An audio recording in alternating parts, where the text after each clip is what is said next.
All right, welcome back to another episode of Fastlane Founders. I'm here with Aaron Colcard, and we're super excited to learn about what he does and how he does it, and show the world how awesome his company is. So, welcome, Aaron. Well, thank you. Thank you, Greg. Cool. So, tell us a little bit about kind of your journey to becoming an entrepreneur, and kind of where you've been and what you've been doing. That's a great question. So, for most of my career, I've been in financial institutions, whether or not it be investing, such as Robert Baird, or inside a regional bank, such as Associated Bank. So, a couple years ago, when AI began to make its journey into the mainstream, I'd already been building these types of products for these financial institutions for multiple years. In fact, enough to help build mobile banking as a vertical during the late 2000s, from 2008 to through. And um, I just had that entrepreneurial bug the entire time of wanting to jump back in and actually do something.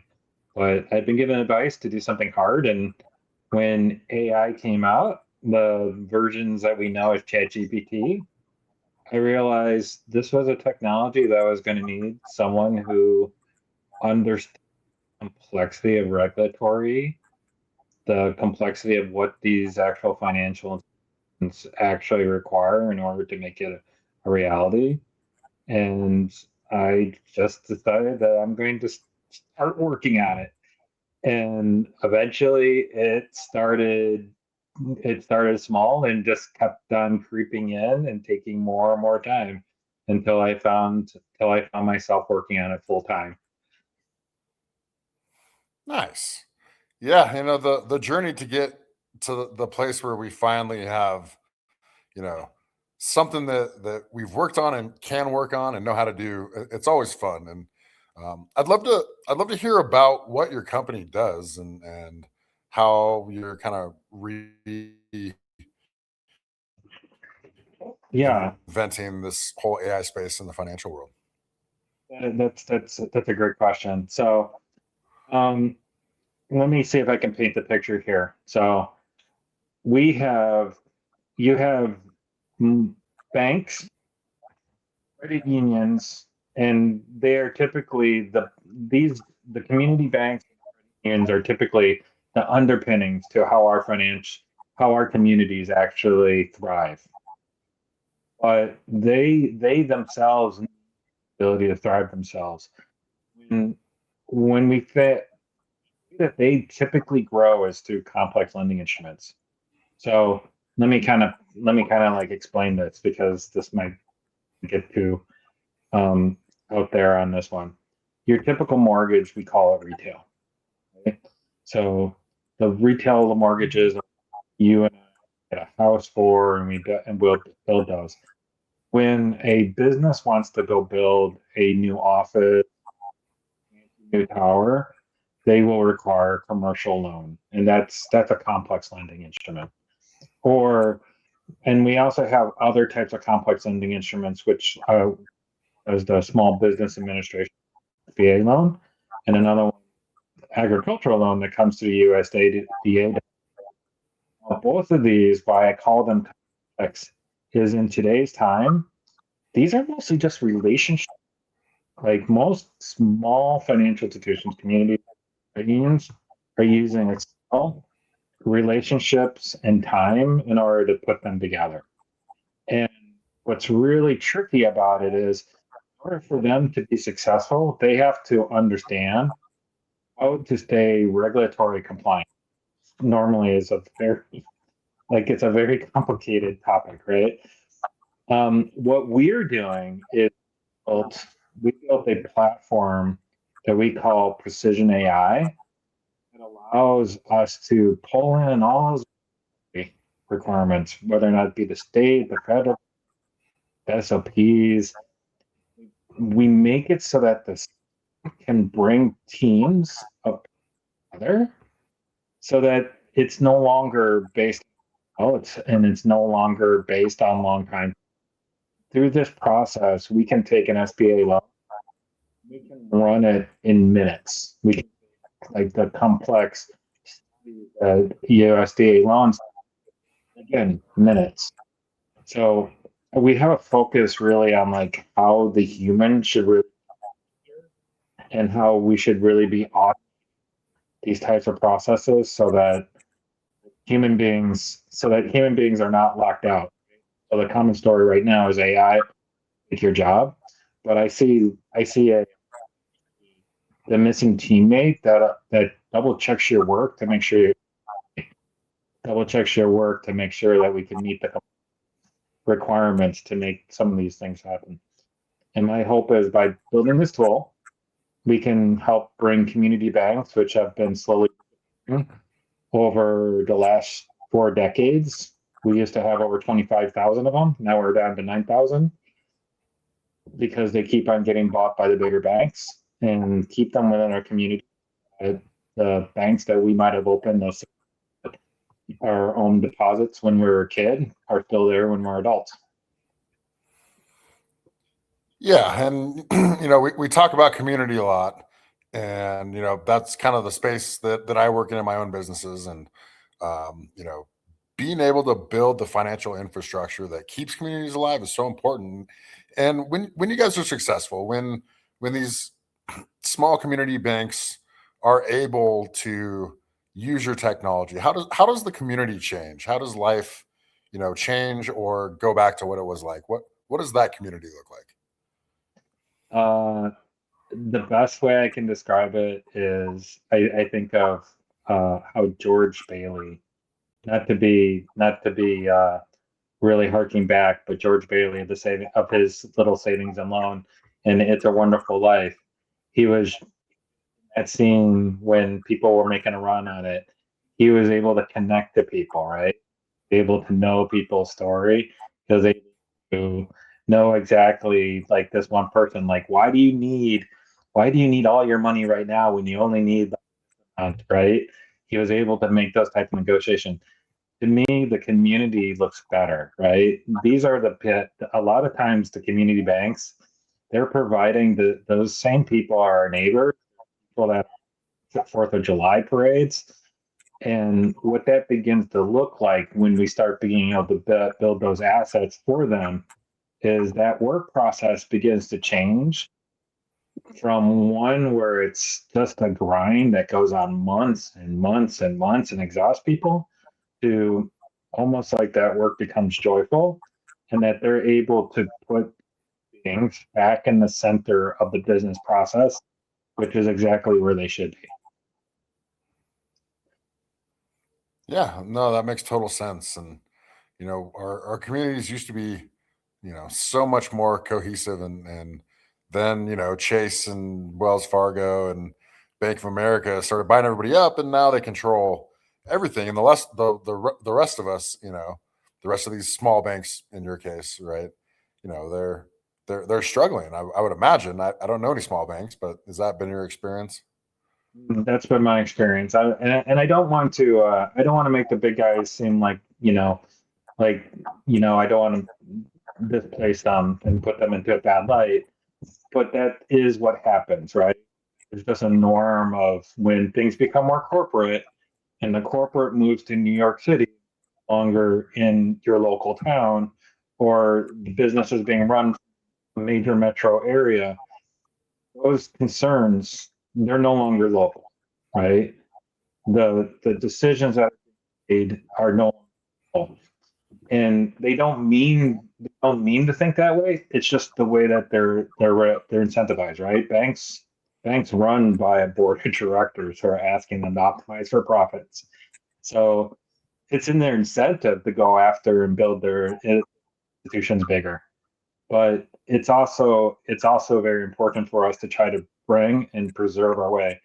Like, how do we keep them when it um just way of thinking about it, right?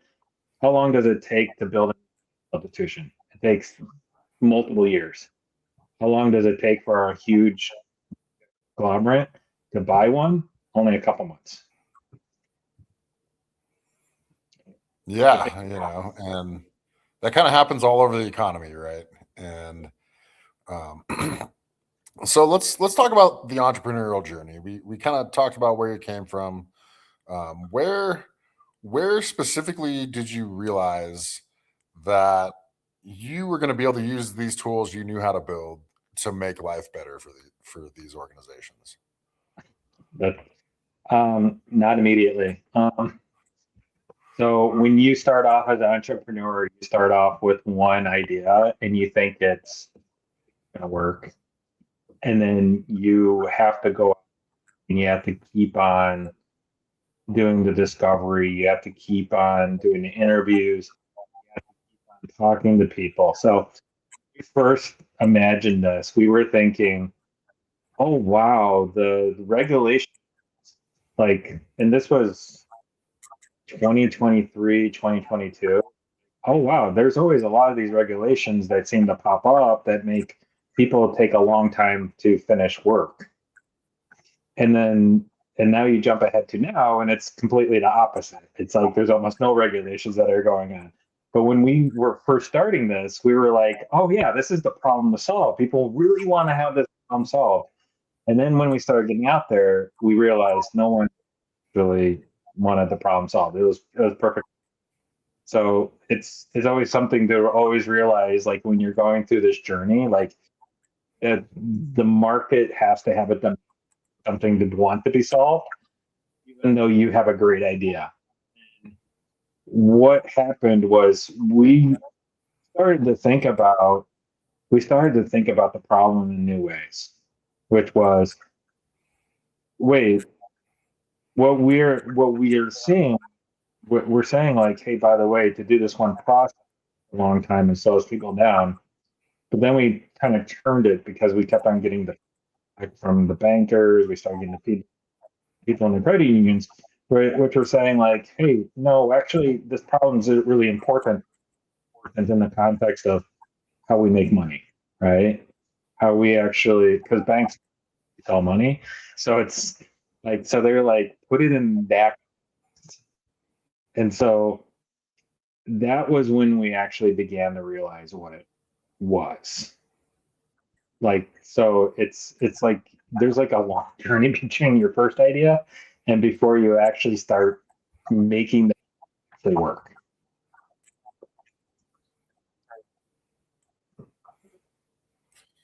Yeah, and it's never a gradual uphill drive, right?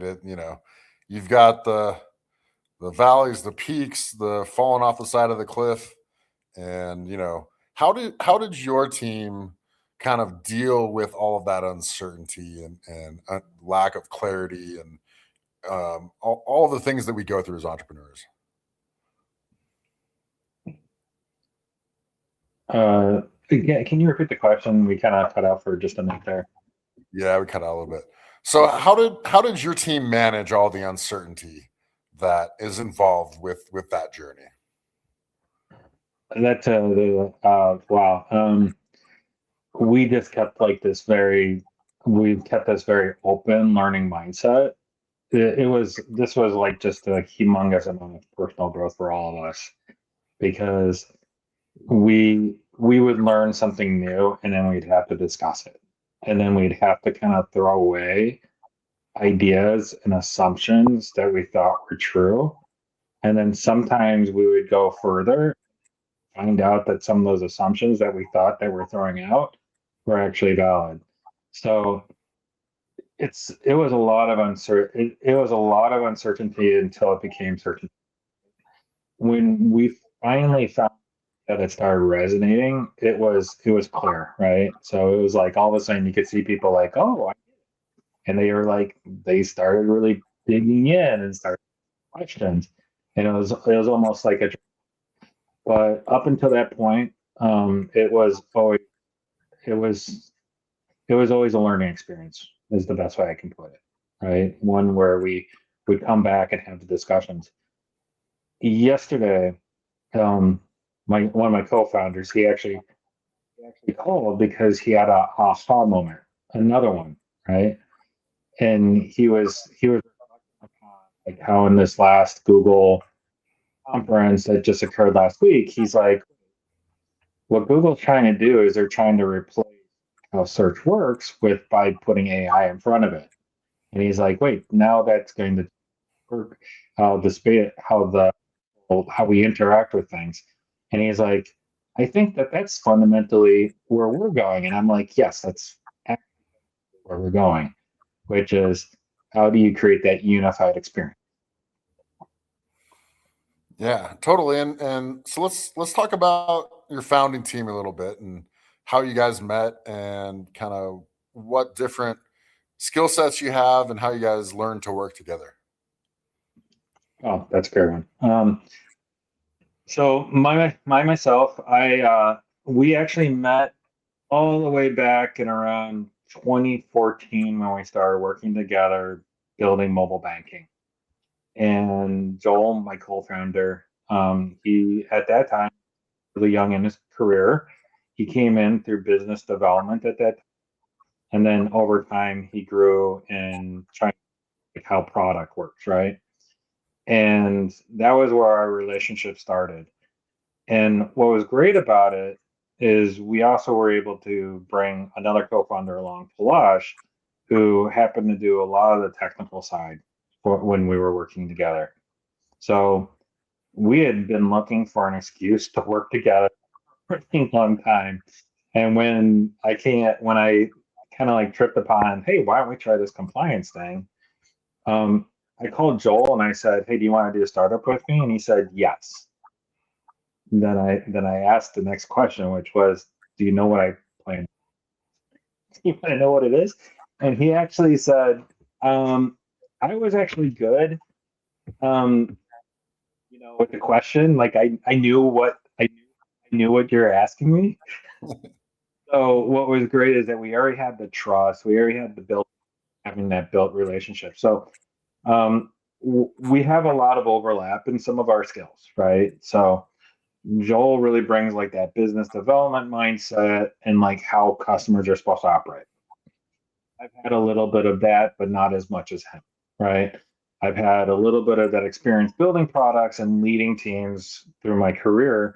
And so Palash was coming in with the technical skills. And so I overlap with him. So how we fundamentally work is while we have overlapping skills, we know where our ownership is. So we make sure that we take and we own it. Now, that has evolved a little bit, like as from the early days when it was less accountability, like, if our system crashed, no one cared, to now, like now it's like we've grown to the point where it's like now we have to build KPIs. So I can be like, I don't know what Palash is doing, but if I can read like what numbers of what he's telling me, I can be like, yeah, that guy's off. He's doing the right stuff, and we'll check in later. Same thing with Joel. Like if he's off doing the customer outreach and I see the numbers, that's just the way that we've changed and like the way we've and how we've grown through our working relationship. Yeah, definitely. And a lot that I talk about on this podcast is kind of the loop of, idea to decision making to planning to execution. And, I try to find people who understand that feedback loop and like to move quickly when necessary and execute and iterate quickly. And would you say that's something that you guys try to work through? Absolutely. I feel like we had a lot of experience from it before when we built mobile banking. Like we were building everything in relation to the customer. It's been the same way with this, right? What are the way that we're understanding like how a customer wants to work with the product? It's like we're always reaching out and we're always putting something in front of them to see how they're thinking. So I can think of one story, which is like we had one experience where the customer was like, and by the way, this experience is like the one experience that we had was pretty standard, and they were telling us like this is the way we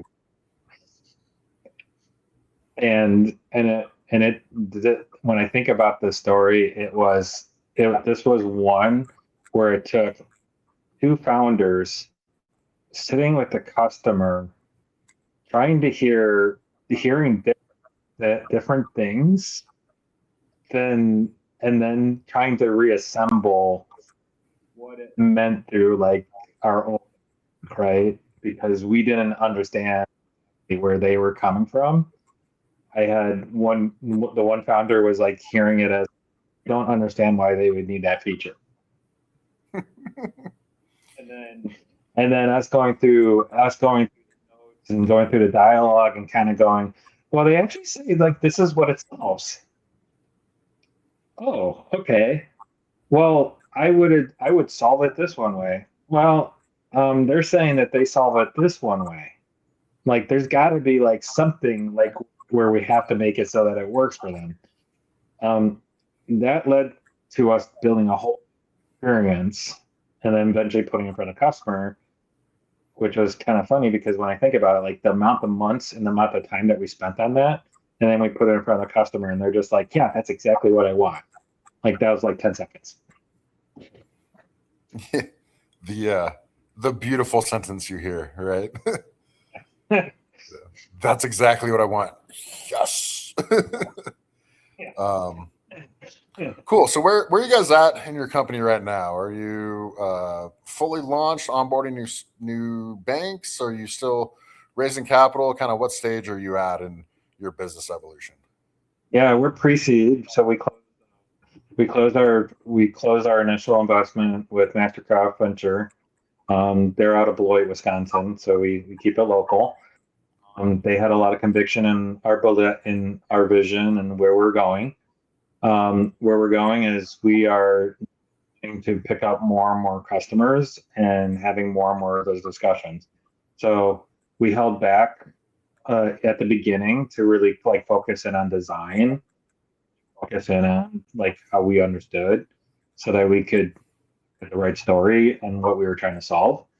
And now we're fully launched, and we are now looking for more functions, whether or not it be a credit union, a bank, or even your non-banking lending institutions, which include, like, for example, community-driven lending institutions.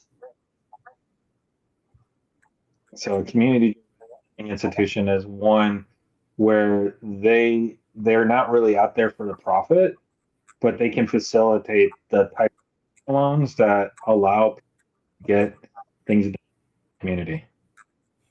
So we've been very actively working to try to find more customers. Nice. It's good to finally move past the ideation building phase into that. And kind of what's your strategy been so far to reach out to these banks and get them on board? Have you had a ton of success, or are you still struggling? What's kind of the experience so far? I'm not going to say struggling. I'm just going to say that banks are a very tight knit. And they wait for a lot of validation, so that can be the difficult thing of trying to build in this space, right? Hey, I see a problem. You guys need solving. I can go to bankers. I can find out that they're really excited about the problem, but now I have to institution that it's worth their time. So go go to market strategy. I actually thought go to market strategy for banks was going to look like there's like some person that I could go to, like Yoda or something like that, that I could whisper in their ear and they go, "This is amazing," and then they tell all their friends, and then we'd have traction out, just go crazy. But it turns out that pretty much even in banking, even in financial, your go-to-market strategy looks pretty much the same as if we were to go launch an app on the App Store. You have to you have to be and create the little waves of attention that build upon each other. Um, in fact, we're really happy that we just got reviewed by Financial Services doing a vertical AI tool for financial institutions, which I believe will help us even build of our reputation. So it was a little odd seeing our name in lights up against some huge giants, though, but that's fine. Awesome. Yeah. So we're going to get close to wrapping this up. What I'm hoping to get from you is to talk to the founders out there, right? The people who are still building, who are still trying to figure out what to do, how to do it, and where to go. What kind of experiences, do you have, and what kind of advice do you have for them as they're on their journey from your own experience? Simple advice. So look up, go onto YouTube, find a Tom Brady video, talks about success, and he will always talk about that it's simple success, consistency, showing up every single day, show up. Okay, and probably there's a third component that, which is I've learned the definition of conviction. Okay. So conviction, so those first two components show up every single day and you're consistent. But now let's put conviction here, right? If you're in order to build conviction in others to support you and build you, you have steps. Meaning that you're gonna have little moments where you're like, what the hell for? You're gonna have these other moments where you're good. Sometimes those experiences can be 5 minutes apart. And you need to underpin it by this conviction like, hey, this idea that I believe in is important. And I'm going to keep on investing it, even for myself. Yeah, totally. I can relate to all that, and thanks so much for coming on today.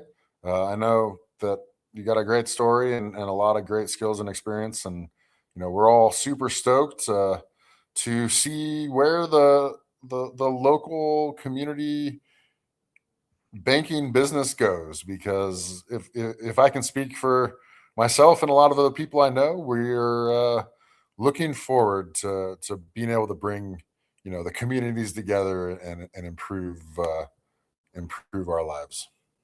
Absolutely. And thank you for this opportunity. Thanks, Greg. Absolutely. And for everyone watching, we'll see you guys next time on the Fast Lane Founders podcast, and we look forward to sharing more stories and helping you meet more entrepreneurs. We'll have a good day, everyone. Thanks.